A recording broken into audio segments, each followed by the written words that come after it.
salue tous au nom de notre Seigneur Jésus-Christ et je remercie le Seigneur encore une fois pour cette opportunité qu'il m'a donnée de partager avec vous l'évangile éternel. Que la paix de notre Seigneur Jésus-Christ soit avec vous. Je vous invite de suivre cette vidéo jusqu'à la fin pour une bonne compréhension du sujet que nous sommes en train de partager. La fois dernière, j'ai commencé à parler sur la dîme. J'ai démontré sur la vidéo précédente que ceux qui donnent la dîme et ceux qui reçoivent la dîme comme salaire désobéissent au commandement du Seigneur. Beaucoup de personnes nous sont opposées. Il y a beaucoup de gens qui ont dit que nous devons toujours donner la dîme.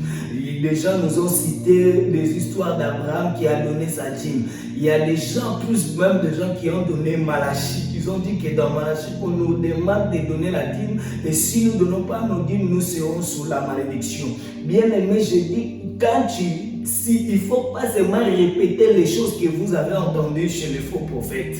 Quand vous citez des Écritures, il est convenable, il est préférable de comprendre ce que vous citez comme Écriture. Il ne faut pas seulement citer les Écritures alors que vous ne comprenez rien. Il y a des gens comme ça, vous parlez des choses de Dieu, ils pensent que ce qu'il dit, ça se trouve dans la parole de Dieu. C'est mauvais, frère. Or, il est préférable quelquefois de demeurer dans le silence, de beaucoup plus écouter. Frère, si tu écoutes beaucoup, demain tu ne manqueras pas aussi des choses à dire. Vous voyez, c'est comme un enfant, si vous fermez un enfant dans une pièce et qu'il n'entend pas, il n'écoute pas les choses, l'enfant risque de ne pas parler dans l'avenir. Vous voyez, c'est que dans la vie, il faut beaucoup de fois écouter pour que demain vous ne manquiez pas des choses à dire. Donc nous allons voir rapidement ici Malachie. Nous allons essayer de voir un peu tout ce que les gens parlent ici. Là.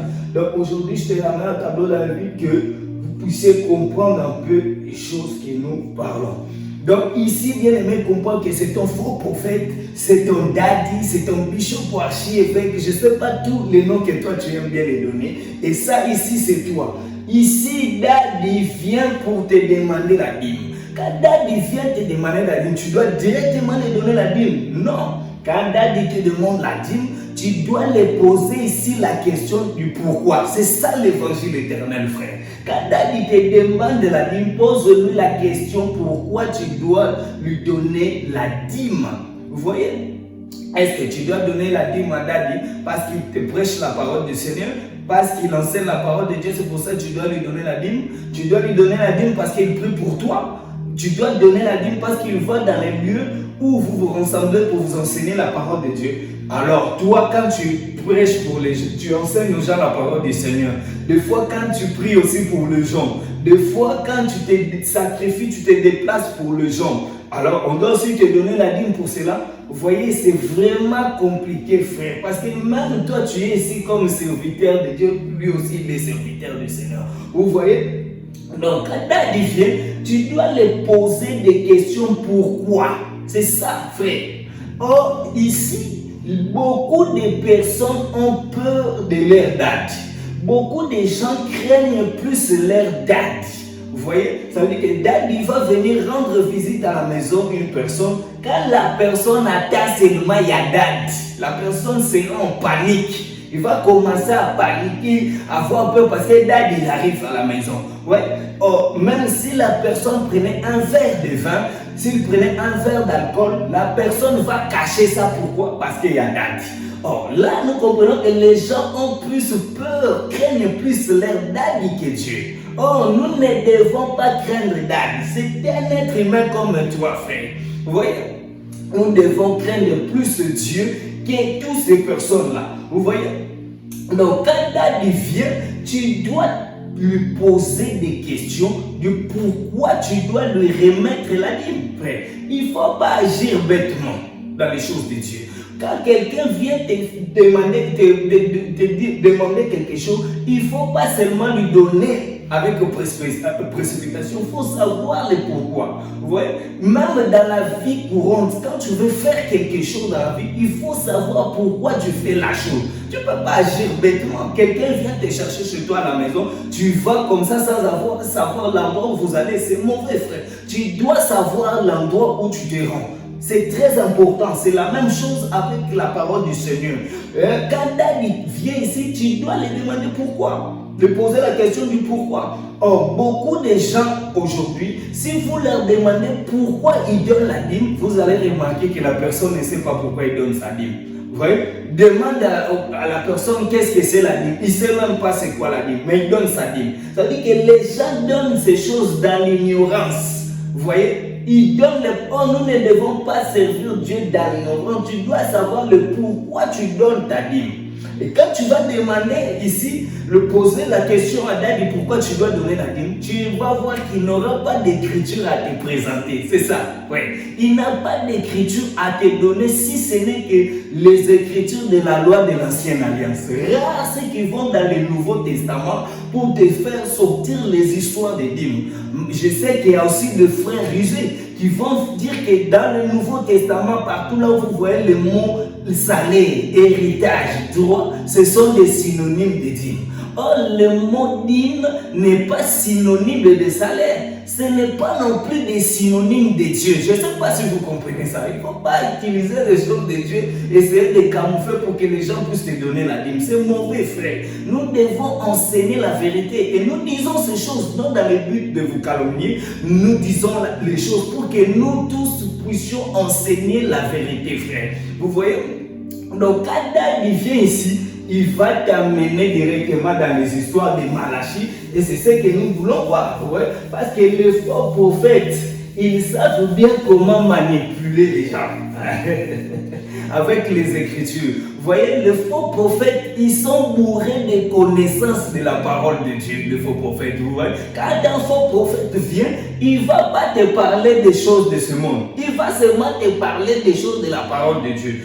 Voyez Satan dans le désert. Quand il vient pour tenter Jésus, il a cité les Écritures. Vous voyez, c'est que Satan connaît aussi la parole de Dieu. C'est ça les faux prophètes. Ils ont des connaissances des paroles de Dieu. Quand il va venir, il va citer les Écritures. Mais quand il cite les Écritures, il tord le sens des Écritures dans le but de te détourner de l'évangile éternel, frère. Voilà pourquoi aujourd'hui, nous allons un peu étudier ces Malachie que beaucoup de personnes nous ont présenté. Donc Malachie chapitre 3, nous allons partir du 6e verset jusqu'au 12e verset. C'est ce que nous voulons un peu voir ici. Donc je vous invite à prendre vos Bibles pour que nous puissions lire un peu ces Malachie chapitre 3 à partir du 6e verset. Écoutez ce que la parole de Dieu dit. Car c'est moi l'Éternel et je n'ai pas changé. Et vous, descendants de Jacob, vous n'avez pas été exterminés. Depuis les temps de vos pères, vous vous êtes écartés de mes prescriptions. Vous ne les avez pas gardées. Revenez à moi et je reviendrai à vous, dit l'Éternel des armées. Et vous dites, en quoi devons-nous revenir? Un être humain peut-il tromper Dieu? Car vous me trompez et vous dites, en quoi t'avons-nous trompé? C'est sur la dîme et les offrandes. Vous êtes frappés par la malédiction et vous me trompez, la nation tout entière. Apportez dans la totalité la dîme dans la maison du trésor, afin qu'il y ait des provisions dans ma maison. Mettez-moi de la sorte à l'épreuve, dit l'Éternel des armées. Et vous verrez si je n'ouvre pas pour vous les écluses du ciel, si je ne déverse pas pour vous la bénédiction au-delà de toute mesure. Pour vous, je m'élancerai celui qui dévore, et il ne détruira pas le fruit du sol. Et la vie ne sera pas stérile dans vos campagnes, dit l'Éternel des armées. Et toutes les nations vous diront heureux, car vous serez un pays de délices, dit l'Éternel des armées célestes.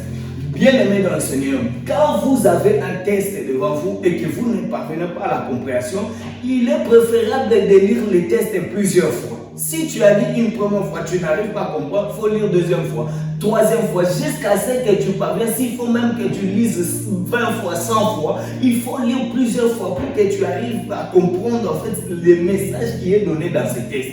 Vous voyez, même à l'école, nous avons appris ces choses. Et il ne faut pas seulement se limiter à lire, il faut aussi poser des questions à ce texte et de savoir qui parle, à qui la personne s'adresse, ça parle de quoi, le sujet du texte. Vous voyez? Il faut poser toutes ces questions, ça va vous permettre de comprendre la chose qui est dite dans le texte. Vous voyez? Donc ici, nous allons voir ce qui parle dans le verset 6, vous allez voir là-bas, on dit que c'est l'Éternel. Ici, on voit que c'est l'Éternel qui parle. Donc, au verset 6, ça nous montre que c'est l'Éternel qui parle. La question que nous devons aussi nous poser, à qui l'Éternel parle? Est-ce qu'ici l'Éternel parle aux Congolais? Est-ce qu'ici l'Éternel parle aux Angolais? Est-ce qu'ici l'Éternel parle aux Égyptiens, aux Éthiopiens? Ici l'Éternel parle aux Américains? Ici l'Éternel parle aux Français? Vous voyez? Est-ce que l'Éternel ici s'adresse à vous? Mais non, si vous allez pour comprendre ce livre, vous pouvez aller au début du livre, vous allez remarquer à qui l'Éternel est en train de s'adresser. Mais déjà ici, dans les textes que nous avions lus, ça nous montre à qui l'Éternel parle. Donc il parle aux descendants de Jacob ou aux fils de Jacob. Donc là, nous voyons que Dieu parle aux fils, ou l'Éternel parle aux fils de Jacob. Vous voyez?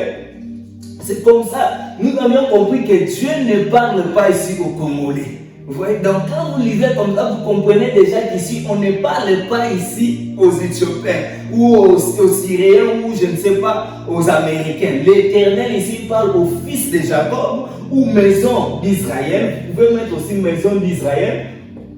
Maison d'Israël. Ouais. Vous pouvez mettre maison d'Israël. Vous pouvez mettre nation d'Israël, descendants d'Israël, tout ça, vous pouvez mettre ça ici. Donc nous comprenons que Dieu ne s'adresse pas du tout déjà ici à tout le monde. Ici, il n'est pas question de l'Israël spirituel. Parce qu'il y a beaucoup de frères qui pensent qu'ici on parle d'Israël spirituel. Ici, il n'est pas question d'Israël spirituel. On parle des descendants selon la chair. On parle de la nation selon la chair, Israël physique. Pas ici, il n'est pas question de... Parce qu'il y a des frères rusés. Ah non, on parle d'Israël, des faux prophètes, ils aiment bien tromper les gens comme ça. On parle d'Israël spirituel ici. Ici, on ne parle pas du tout à Israël spirituel, on parle des descendants selon la chair. Donc si tu ne fais pas partie des descendants selon la chair, c'est que là déjà tu comprends, on ne s'adresse pas à toi. On s'adresse aux descendants d'Israël. Qu'est-ce que Dieu dit aux descendants d'Israël? Au verset 7, vous allez remarquer que Dieu dit là-bas qu'ils se sont écartés depuis le temps de vos pères. Israël s'était écarté ou a désobéi. Vous voyez, depuis le temps de leur père, ici l'Éternel dit qu'ils se sont écartés ou ils ont désobéi. Donc on comprend directement qu'Israël a désobéi. Il a désobéi à quoi? Toujours dans le verset 7, on voit qu'il a désobéi aux prescriptions. Donc là, directement, on voit que Israël a désobéi aux prescriptions de l'Éternel. Vous voyez? Donc, ou vous pouvez mettre aussi loi, vous pouvez mettre statut, vous pouvez mettre ordonnance, vous pouvez mettre commandement. Vous voyez? Ça dépend, tous ces mots-là, ce sont des mots de la même famille. Ça dépend seulement de l'auteur, de l'employé dans le bon contexte. Vous voyez, ça à celui qui, à l'auteur qui écrit, ça dépend de lui d'employer le bon mot. Vous voyez, donc ici, on comprend directement que le fils de Jacob ou la nation d'Israël, selon la chair, se sont écartés ou ont désobéi aux prescriptions de l'Éternel. Quelles étaient ces prescriptions? C'était les prescriptions que Dieu, ou la loi que Dieu a donnée ici à Moïse. Vous voyez? Or, dans la loi de Moïse, il y a plusieurs prescriptions. Or, toute la loi, je dis bien que Dieu a donnée à Moïse, cela ne te concerne pas. Vous voyez? Parce que la loi ici que Dieu, les prescriptions ou les lois que Dieu parle ici, il parle seulement au fils de Jacob. C'est-à-dire que quand Dieu a donné la loi ne concernait pas toutes les nations de la terre. Quand Dieu donnait ses prescriptions, ça ne concernait pas les Camerounais ici. Ça ne concernait pas les Autrichiens ici. Ça ne concernait pas aussi le français ou les anglais ici. Non. La loi que Dieu a donnée ici, ou les prescriptions, ça concernait Israël. Nous allons voir rapidement dans Psaume, si vous allez dans Psaume chapitre 147, si vous prenez dans Psaume 147, le verset 19. Là-bas, vous allez directement comprendre que l'Éternel ne parle pas du tout à toutes les nations de la terre. Donc, Psaume chapitre 47, le verset 19. Rapidement, nous allons lire cela. Psaume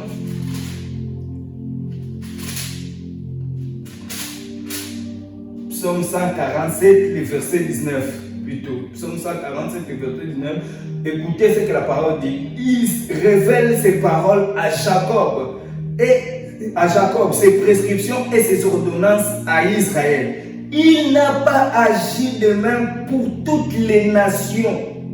Ils ne connaissent pas ses ordonnances. Vous voyez bien là, on nous montre que les prescriptions ici, les ordonnances ici, la loi ou les lois ou statuts ici, le commandement de l'Éternel ne concernait pas toutes les nations de la terre. C'est-à-dire quand Dieu a donné ses prescriptions au travers de son serviteur Moïse, ça ne concernait pas les Égyptiens. Si tu étais Égyptien ici, les prescriptions de l'Éternel ne te concernaient pas. Ça veut dire que quand Dieu demandait aux descendants de Jacob de faire la circoncision ou de lui offrir des animaux, de lui sacrifier des animaux, toutes ces prescriptions-là ne concernaient pas les Égyptiens, ne concernaient pas les Éthiopiens. Ça concernait seulement Israël. Pour que tu puisses pratiquer ces prescriptions, il faudrait que tu fasses partie des descendants de Jacob. Si tu n'es pas, fais pas partie des descendants de Jacob selon la chair, ces prescriptions-là, ça ne concerne pas. Il y a plein de versets que vous pouvez voir qui vont vous montrer que la loi ou les prescriptions que Dieu a données à Moïse ne concernaient pas toutes les nations de la terre. Ça concerne seulement Israël. Donc ici, nous avons compris que Israël s'était écarté des prescriptions. Mais quelle prescription que Israël s'est écarté? Parce que nous avons dit qu'il y a plusieurs prescriptions, il y a plusieurs ordonnances que Dieu a données au fils de Jacob. Donc dans le verset toujours 8 de Malachie, là-bas vous allez voir que Dieu va dire que c'est sur la dîme et les offrandes. Mais nous gardons le mot dîme parce que nous sommes en train de parler sur la dîme. Ici, on voit que Israël a désobéi aux prescriptions de la dîme. Pour voir les prescriptions de la dîme, vous devez consulter Nombre chapitre 18 que nous avions vu dans l'autre vidéo, dans la précédente vidéo. Vous devez voir aussi Deutéronome chapitre 14. Quand vous allez là-bas, vous allez comprendre les prescriptions de dîme. Parce que l'Éternel était précis quand il a donné les prescriptions concernant la dîme. Il avait bien dit, comme je précisais dans la vidéo, qui devait donner la dîme et qui devait recevoir la dîme, le pourquoi la personne devait recevoir la dîme. Ici, Israël, le système de dîme concernait seulement les descendants de Jacob, comme je dis dans ma vidéo. Il fallait que tu sois descendant de Jacob. Si tu fais partie des fils d'Israël, là-bas nous avons compris que les fils d'Israël devaient tous donner leur dîme à la tribu de Lévi. C'est-à-dire tous les 11 restes de tribus devaient donner leur dîme à une seule tribu qui était la tribu de Lévi. Je ne sais pas si vous comprenez. Pour comprendre tout cela, vous devez suivre la première vidéo que j'ai postée. C'est-à-dire qu'Israël, quand il veut donner la dîme, il doit savoir que la personne à qui il donne la dîme est bien Lévi. Ce n'était pas à lui de décider à qui il devait donner la dîme, comme aujourd'hui. Tu te lèves comme ça, tu décides, non, moi je vais donner ma dîme à un Congolais. Moi je vais donner ma dîme. Non, la Bible est précise à qui on doit donner la dîme. Tout le monde n'avait pas l'ordre de prélever la dîme. Alors rapidement dans Hébreux chapitre 7, vous allez voir qui avait l'ordre de prélever la dîme. Parce que ce n'était pas donné à tout le monde de prendre la dîme comme c'est fait aujourd'hui. Hébreux chapitre 7, le verset 5, écoutez ce que c'est la dîme. Il dit, ceux de fils de Lévi qui reçoivent les sacerdotes ont d'après la loi l'ordre de prélever la dîme sur le peuple. Vous voyez, ici on nous montre bien que les fils de Lévi, ce sont eux qui ont l'ordre d'après la loi de prendre la dîme. Vous voyez, ça veut dire qu'ici, frère, si tu n'es pas fils de Lévi, tu n'as pas l'ordre de prendre la dîme. Quel ordre te donne ici dans les Écritures pour que tu puisses prélever la dîme? Donne-nous l'Écriture qui montre que toi, aujourd'hui, on doit te donner la dîme. C'est ça le problème aujourd'hui, les gens qui ne comprennent pas. Quand tu veux faire quelque chose, il faut avoir des Écritures. Tu ne peux pas utiliser la parole de Dieu selon toi. C'est ça le problème aujourd'hui. Comme je parlais avec quelqu'un qui dit que non, moi je comprends la parole de Dieu selon moi. Ici, il n'est pas question de selon toi, frère. La parole de Dieu, tu ne peux pas les comprendre selon toi. Nous devons tous les comprendre pareil. Avoir la même compréhension de la parole de Dieu. Vous voyez, à l'époque de Paul, à l'époque de Pierre, les gens comprenaient la même chose, la parole. Mais aujourd'hui, chacun veut faire les choses comme lui le désire. C'est ça le problème. Ouais? Voilà pourquoi il y a plusieurs gens qui se divisent de gauche à droite. Pourquoi? Parce que chacun veut faire les choses selon lui. Il n'y a pas de selon toi, frère, ici dans la parole de Dieu. Tu dois comprendre comme tout le monde. La parole de Dieu, c'est la mathématique, frère. Nous devons avoir les mêmes résultats. Nous pouvons avoir plusieurs manières de procéder pour trouver le chiffre 5. Nous pouvons faire 4 plus 1, nous allons trouver 5, 2 plus 3, tu trouveras, tu peux faire plus, on peut avoir plusieurs langages, mais nous devons tous confesser la même chose. C'est ça, frère, ici le problème. Donc ici, bien aimé, nous avons compris que Israël avait désobéi aux prescriptions des dîmes, que j'ai dit, il faut aller voir dans Nombre là-bas pour que vous puissiez comprendre, et Deutéronome chapitre 14, pour que vous compreniez un peu qui devait donner la dîme, comme j'ai déjà enseigné dans la première vidéo. Et là, c'est le verset préféré, le verset 10, des faux prophètes, où on dit apporter dans ma maison. C'est ça. Les faux prophètes, ils aiment bien utiliser ici, là, on dit apporter. Ouais. Donc là, on dit apporter où? Dans la maison. Dans la maison du trésor. Ouais. Les faux prophètes aiment bien ces parties pour que vous puissiez leur donner la dîme. C'est ça ici le problème. Quand on dit apporter, là, tu dois aussi te poser des questions. Qui doit apporter? Quand on dit ici dans le verset 10 de Malachie, d'apporter les dîmes, qui doit apporter la dîme? Est-ce que toi, on parle ici de toi d'apporter la dîme? C'est ça le problème. Est-ce que Dieu parle ici aux Congolais d'apporter leur dîme? C'est ça le problème. Il parle au français. Mais non, Dieu ne s'adresse pas à toi, bien-aimé, ici, d'apporter la dîme. Pour savoir qui devait apporter la dîme ici, tu dois d'abord savoir ici la maison du trésor. Parce qu'on parle ici d'Israël. Mais ici, quand on parle d'apporter la dîme, ici, apporter la dîme, on ne s'adressait pas seulement à tout Israël. Ici, pour comprendre qui devait apporter, tu dois lire Néhémie chapitre 10, le verset 39. Quand vous lisez là-bas, vous allez comprendre qui devait apporter sa dîme. Donc, on va essayer rapidement de lire ça pour que nous comprenions la parole du Seigneur ensemble. C'est ça. Donc, Néhémie chapitre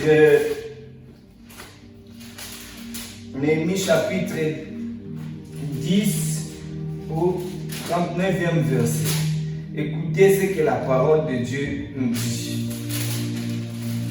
Dans Néhémie chapitre 10, voilà, 39. La Bible nous dit cela. Les sacrificateurs descendants d'Aaron seront avec les Lévites.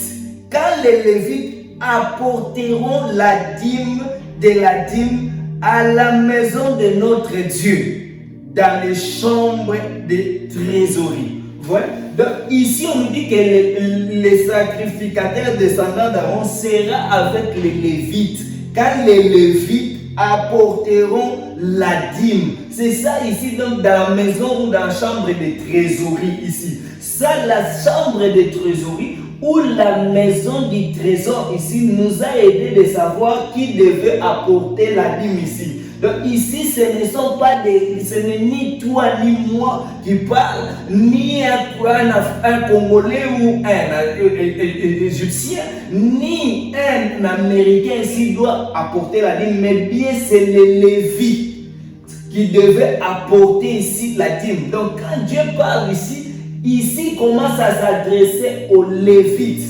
Parce que c'était les Lévites qui devaient apporter la dîme ici dans la maison du trésor. Pour ici la maison du trésor, bien aimé, personne d'autre, ni un Congolais, ni autre n'avait accès à la maison du trésor si ce n'est que les Lévites. Vous comprenez? Même si tu faisais partie des maisons d'Israël, des descendants de Jacob, si tu étais par exemple des tribus de Benjamin, tu n'avais pas accès à la maison du trésor, bien que tu fasses partie des descendants de Jacob.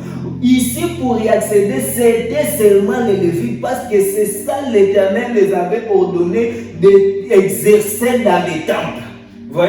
Il a dit dans Nombre que nous étions en train de voir la dernière fois que je n'avais pas fini, que ici, ce sont seulement les Lévites qui pourraient travailler dans les temples du Seigneur et que tous les 11 autres descendants de Jacob n'avaient plus accès à la tente de la rencontre ou dans le temple du Seigneur. Seuls les Lévites qui avaient accès à la tente de rencontre ou à la tente d'assignation.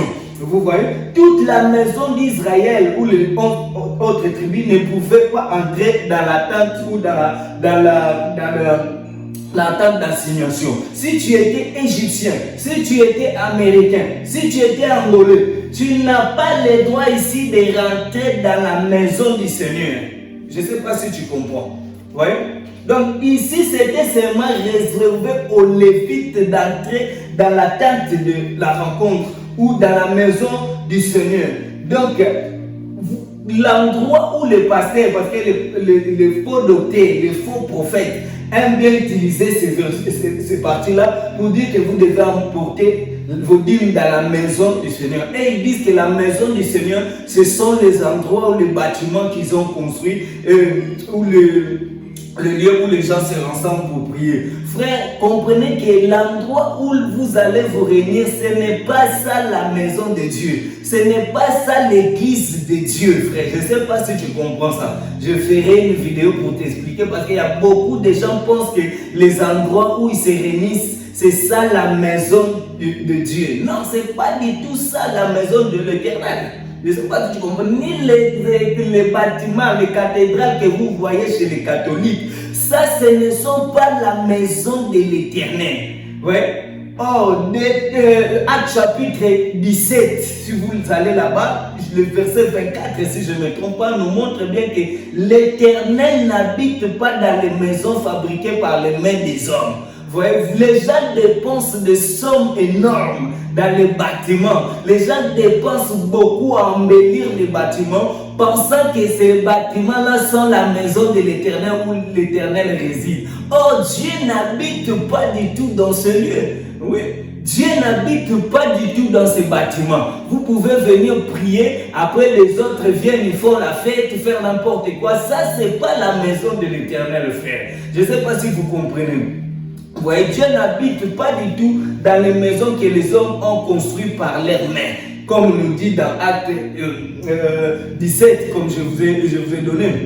Vous voyez, oh, il y a des gens qui souffrent, il y a des chrétiens qui sont persécutés, il y a des chrétiens ici, même en France, qui n'ont pas de papiers, qui ont des difficultés de se loger. Si même vous demandez à ces gens-là de commencer à loger les sans-papiers dans de tels endroits, vous allez voir que ces gens-là vont refuser. Vous comprenez? Parce que ces gens-là utilisent seulement ces choses dans le but de vous voler, de vous détourner de l'évangile éternel, frère. Vous voyez, au lieu d'aider plus les êtres humains, les chrétiens qui sont dans les difficultés, mais vous préférez faire dépenser plus d'argent dans les bâtiments. Vous comprenez? Or, ces bâtiments, ce ne sont pas du tout la maison de l'Éternel. Donc, bien aimé, ici, nous avions compris que c'est l'Éternel qui parlait et il s'adressait non à tout le monde, à toutes les nations. Dieu ne s'adresse pas ici à vous ni à moi, mais il s'adresse aux descendants selon la chair. Comme je vous ai dit, on a vu qu'ils se sont écartés. Voilà pourquoi l'Éternel s'était fâché contre eux. Ils se sont écartés quoi? Des prescriptions de l'hymne. Or, Dieu a conclu l'alliance avec Israël. L'alliance que Dieu a conclue avec Israël, c'était si Israël obéissait au commandement de l'Éternel, l'Éternel allait déverser sur eux la bénédiction. Et s'ils n'obéissaient pas, c'était la malédiction. Cette alliance que Dieu a conclue avec Israël à Horeb, ça ne concernait pas toutes les nations. Je ne sais pas si vous comprenez cela. L'alliance que Dieu a conclue, c'est seulement avec Israël. Vous voyez? Donc ce qui se passe ici, en France, ça ne concerne que les Français. Les lois ici en France, ça concerne nous, les Français. Mais ce qui se passe dans d'autres pays, ça ne te concerne pas. Ce qui se passe dans une société, ça ne concerne pas les gens qui sont dans cette société. Vous voyez?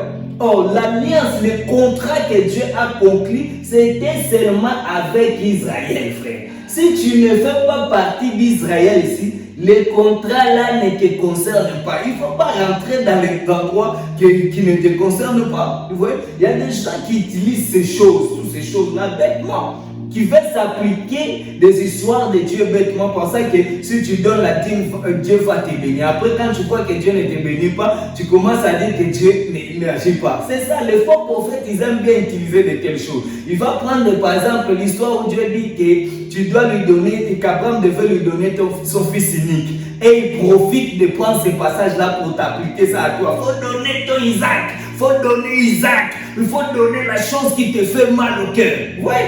C'est des faux enseignements. Vous voyez? Cette écriture d'Abraham de donner son fils unique, ça ne s'applique pas à toi. Vous ne devez pas appliquer les écritures en désordre. Avant de t'appliquer une écriture, tu dois d'abord faire cette démarche. Ça va t'aider à comprendre en fait ce que tu as devant toi, les tests que tu as devant toi. Il ne faut pas faire des choses de Dieu bêtement, frère. Vous voyez, il y a des gens, ils sont intelligents. Mais lui-même, il se laisse dans des choses bêtes. Je ne sais pas si vous comprenez la chose. Vous voyez, comme j'ai suivi un frère sur son statut qui était en train d'utiliser le verset des psaumes où on disait que je répands l'huile sur ta tête et ta coupe déborde. Il prend ça, il commence à dire que la coupe ça déborde dans les têtes des gens. Vous voyez, ça ce sont des histoires de faux prophètes que nous ne devons pas copier, frère. Nous ne devons pas appliquer les écritures en désordre. C'est ça le problème. Quand tu appliques les écritures, il faut bien les appliquer. Il ne faut pas copier les faux prophètes. Frère, voyez, nous disons ces choses dans le but de nous aider d'enseigner, de dire la vérité de la parole du Seigneur. Donc ici, bien aimé, c'est que j'avais pas fini la dernière fois. Pourquoi les Lévites devaient recevoir la dîme? C'était tout simplement parce que les Lévites servaient dans les temples. Voilà pourquoi Dieu les avait donné la dîme. Parce qu'ils servaient les seigneurs dans les temples. Or, quand il n'y a pas les services, il n'y a pas non plus un salaire. C'est comme dans une société. Si tu ne travailles pas, est-ce qu'on va te payer là-bas? Non, tu ne seras pas payé. Ce qui faisait qu'Israël soit payé, c'était les services qu'il accomplissait au temple. C'est ça. Maintenant, aujourd'hui, le temple est détruit. Je ne sais pas si vous comprenez. Le temple de Jérusalem est détruit. Plus personne, que ce soit les Juifs, ne peuvent plus donner des dîmes. Parce qu'on ne sert plus les seigneurs dans les temples. Même les Juifs aujourd'hui, si vous consultez les rabbins, ils vous diront qu'ils ne peuvent plus donner la dîme parce qu'il n'y a plus de service. Ce qui faisait que les Lévites reçoivent la dîme ici et que les fils d'Israël donnent leur dîme, c'était les services qui se faisaient au temple. Mais maintenant, aujourd'hui, qu'il n'y a plus de temple à Jérusalem, aujourd'hui, plus personne ne peut donner la dîme, que tu sois juif, que tu sois, je ne sais pas de quelle origine, bien que les histoires de dîme concernaient les fils d'Israël, on ne peut plus donner la dîme. Si vous voulez donner aujourd'hui la dîme, il faut refaire tous les systèmes que l'Éternel avait fait avec les descendants de Jacob. Même si nous refaisons le système de dîme qui est parlé dans la dîme, cela ne donne toujours pas les droits aux Congolais, aux Angolais, aux Américains de porter la dîme ici. Non. Cette histoire de dîme que nous avions vue dans Malachie, ça concerne que les descendants de Jacob dans la chair, bien-aimés. J'espère que vous avez saisi un peu ce que nous avions présenté dans cette vidéo. Que l'Éternel puisse vous aider. Là, je fais vraiment le maximum de détailler un peu ces textes dans le but que nous comprenions la chose. C'est-à-dire que quand un faux prophète vient te voir ici, pour te demander la dîme. Tu dois le présenter toutes ces choses, bien-aimés. Vous voyez? Ouais. Donc les faux prophètes, bien qu'ils savent bien manipuler les Écritures, tu dois toi aussi étudier, avoir une parfaite connaissance de l'Écriture. C'est ça que je dis toujours aux enfants de Dieu. Quand tu as une parfaite connaissance des Écritures, les faux prophètes ne seront pas détournés de l'évangile éternel. Mais il y a beaucoup de gens qui n'aiment pas ça. Ils ne veulent pas apprendre la parole de Dieu. Vous voyez? Nous comprenons, bien aimés, ceux qui demandent aujourd'hui encore la dîme, ce sont des volets et ce sont des serviteurs de ventre. Ce sont des serviteurs, des gens qui veulent s'enrichir derrière le nom de l'Éternel. Si vous lisez dans Michée chapitre 3, le verset 11, là-bas vous allez voir que Dieu dit qu'il y a des gens qui les servent pour un salaire. Il y a des gens qui utilisent le nom de l'Éternel simplement pour un salaire. C'est ça la démarche, le comportement des faux prophètes. Ils utilisent le nom de l'Éternel pour un salaire. Voilà pourquoi quand tu veux prier, quand tu veux qu'il prie pour toi, il va te demander une enveloppe. Quand tu veux voyager, il faut lui donner quelque chose. Quand c'est ton anniversaire, il faut que tu viennes avec l'enveloppe pour que le faux prophète puisse prier pour toi. Vous voyez? Quand tu veux rentrer dans une maison, dans une nouvelle maison, tu as acheté ta nouvelle voiture, c'est à toi la voiture. Mais le pasteur, avant que tu entres dans la voiture, il faut qu'il prie pour la voiture. Je réponds le sang de Jésus. Regardez ces choses, des bêtises comme ça. Oh, après, tu dois lui donner l'enveloppe. Tu veux une guérison, c'est l'enveloppe. Tu vois, ça, c'est les démarches des faux prophètes. Comme nous voyons aujourd'hui sur les réseaux sociaux. Les faux prophètes, maintenant, comme ils ont compris que les enfants de Dieu, l'Éternel commence à les ouvrir les yeux. Ils commencent même à mettre leurs rimes sur les réseaux sociaux. Quand ils enseignent, quand ils ont fini l'enseignement, il faut mettre tel, vous voulez faire des dons, vous voulez donner des dîmes, vos dîmes. Et même maintenant, les dîmes, c'est devenu sur PayPal. Vous voyez ces choses? Ce sont des faux prophètes, frère. Nous devons faire attention avec ces gens qui servent le Seigneur pour un salaire. Je dirais, je n'ai pas dit que nous, les enfants de Dieu, nous n'avons pas un salaire. Je vous dirai à la fin de toutes ces choses, quels sont les salaires des enfants de Dieu, de tout celui qui fait partie du corps du Christ. Parce que le salaire dans les choses de Dieu n'est pas réservé à une catégorie de personnes. C'est ce que je dévoilerai à la fin de mon enseignement. Soyez patients, mes bien-aimés, pour comprendre ces choses. Vous voyez, c'est comme même des gens de ce monde. Ils ont compris ces choses. Un grand musicien de ce monde qui dit que ah non, ces gens-là, ce sont des serviteurs. Ce sont des serviteurs, voilà pourquoi ils vous demandent de l'argent. Voilà pourquoi ils vous demandent des offrandes. Mais vous, vous êtes des enfants de Dieu. C'est ça la différence, frère. Nous sommes des enfants de Dieu et nous n'avons pas exigé à notre Père un salaire. C'est ça la différence. Mais moi, j'ajoute au dire de ces messieurs, de ces musiciens, que ces gens-là sont des serviteurs engagés. Mais nous sommes des serviteurs de la maison. C'est comme des enfants à la maison. Ils sont aussi à ton service. Quand tu envoies tes enfants, ils sont tes serviteurs en quelque sorte.